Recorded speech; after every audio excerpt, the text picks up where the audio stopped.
بسم اللہ الرحمن الرحیم۔ ذاکر اور غافل کی مثال۔ ذکر کرنے والے زندہ اور نہ کرنے والے مردہ کے مانند ہیں۔ حضرت ابو موسیٰ رضی اللہ عنہ سے روایت ہے کہ حضور نبی اکرم صلی اللہ علیہ وآلہ وسلم نے فرمایا، اپنے رب کا ذکر کرنے والے اور نہ کرنے والے کی مثال زندہ اور مردہ کی سی ہے۔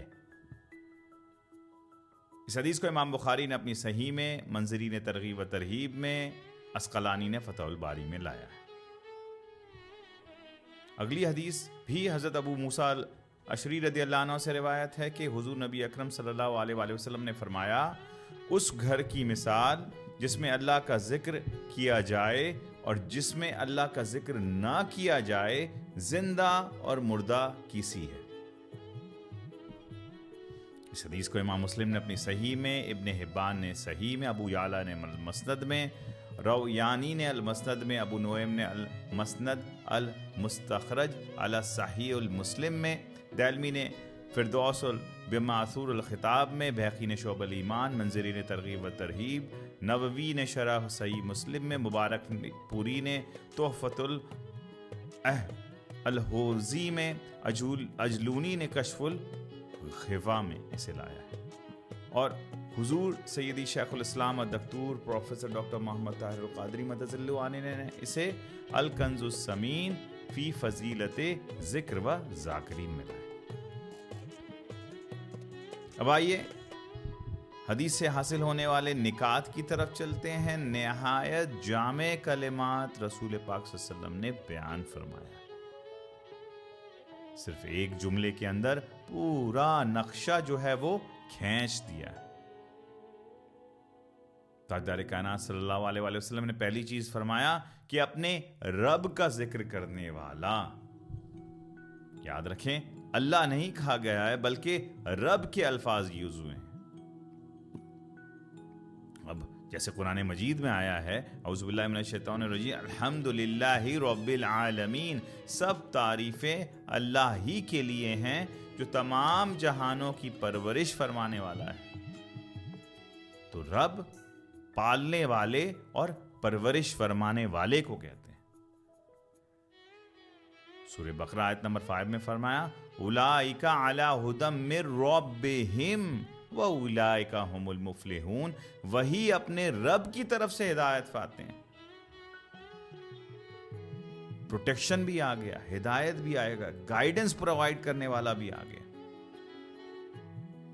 پھر سورہ بقرہ میں ہی آیت نمبر 147 میں فرمایا، الحق من ربک فلا تکونن من الممترین، اے سننے والے حق تیرے رب کی طرف سے ہے، سو تو ہرگز شک کرنے والوں میں سے نہ ہو۔ تو سچائی، ٹروتھ فلنس، ایکوریسی، گائیڈنس، وہ بھی اللہ کی طرف سے، رب کی طرف سے آ گیا۔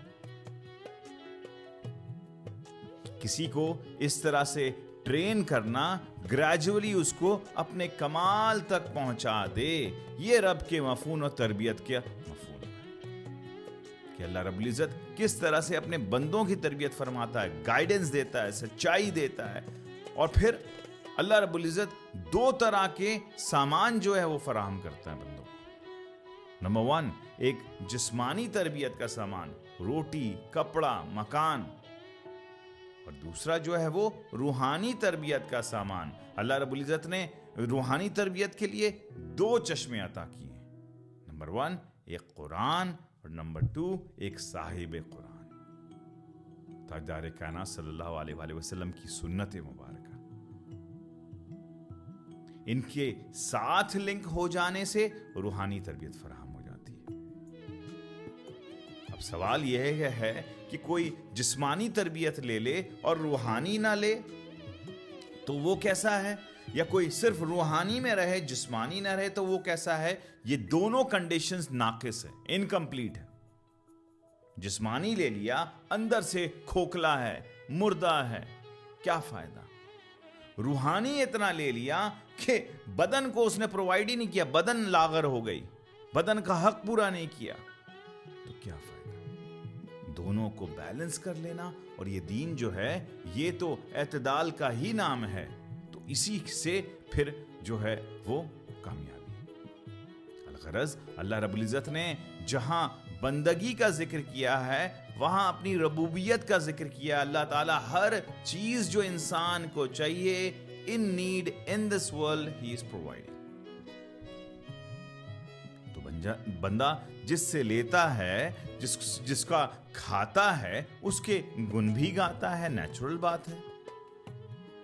تو بندوں کا کم سے کم تو بندوں کو اتنا خیال تو رکھنا چاہیے کہ جو رب ہر وقت ہماری دیکھ بھال کر رہا ہے. اللہ لا الہ الا هو الحی القیوم لا تاخذوہ سنۃ ولا نوم. نہ اسے نیند آتی ہے نہ اسے اونگ آتا ہے, ہمیشہ ہماری دیکھ بھال کر رہا ہے جب ہم سو بھی رہیں, اور ہمیں خوراک عطا کرتا ہے, بنا مانگے عطا کرتا ہے. تو کیا اتنا تو حق نہیں بنتا کہ ہمیں بھی اس کا ذکر کرنا چاہیے, اس کے گن گانا چاہیے, اس کی عبادت اور فرما برداری کرنا چاہیے. اب یہاں پہ ایک اور ورڈ آ گیا, ذکر. اب ذکر کیا ہے؟ آج کی سوسائٹی میں ذکر جو ہے وہ ہم صرف ایک مفہوم لے لیتے ہیں کہ جو اللہ اللہ اللہ کر رہے ہیں, یا سبحان, یا وظیفہ پڑھ رہے ہیں. حلقہ ذکر جہری ہی نہیں ہے, یہ ذکر لسانی ایک کیٹیگری ہے. دوسرا ہے ذکر ارکانی, ایکشنبل, عمل کے ساتھ. زبان کا ذکر ہو اور دل کی غفلت ہو تو یہ غفلت کی نشانی ہے. لہذا ہر طرح سے ذکر کو جامعیت کے ساتھ کرنا چاہیے. حضور پاک صلی اللہ علیہ وسلم نے بیان کیا کہ ایسا ذاکر وہ زندہ کے مانند ہے. واٹ از زندہ؟ جو جس کے اندر متحرک حرکت ہو اسے زندہ کہتے ہیں. تو ذاکر مطلب کہ وہ غفلت سے پاک ہو گیا ہے. ہر وقت تقویٰ کا مفہوم ہی یہی ہوا کہ ہر وقت یہ جاننا کہ میرا اللہ میرے ساتھ موجود ہے, مجھے دیکھ رہا ہے. غافل کیا ہے؟ غافل تو بس سکوت کو کہتے ہیں.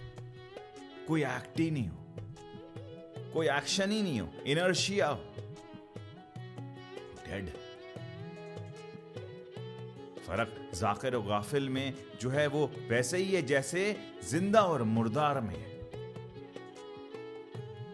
پھر سیکنڈ حدیث میں یہ بھی حضرت ابو موسیٰ الاشعری رضی اللہ عنہ نے بیان کیا ہے کہ وہ گھر, آقا علیہ السلام اب گھر کا بیان فرما رہے ہیں کہ وہ گھر جس کے اندر اللہ کا ذکر کیا جاتا ہے, اللہ کو یاد کیا جاتا ہے, اور وہ گھر جس میں اللہ رب العزت کو یاد نہیں کیا جاتا ہے, ان کی مثال بیان کی جا رہی ہے. وہ مثال بھی زندہ اور موت شدہ کی